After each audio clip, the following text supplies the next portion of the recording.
வளமுடன். நம் கடமை அறவாழ்வின் நாட்டத்தே சிறக்கட்டும். இது உலக நல வாழ்த்து. இதில் குறிப்பிடும் இந்த அறவாழ்வு எதுங்க? அறம் எது?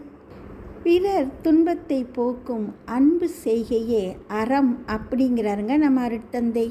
பிறர் விருப்பம் கூர்ந்து உணர்ந்து தன் விருப்பம் பயன்படுத்துதலே அறம்.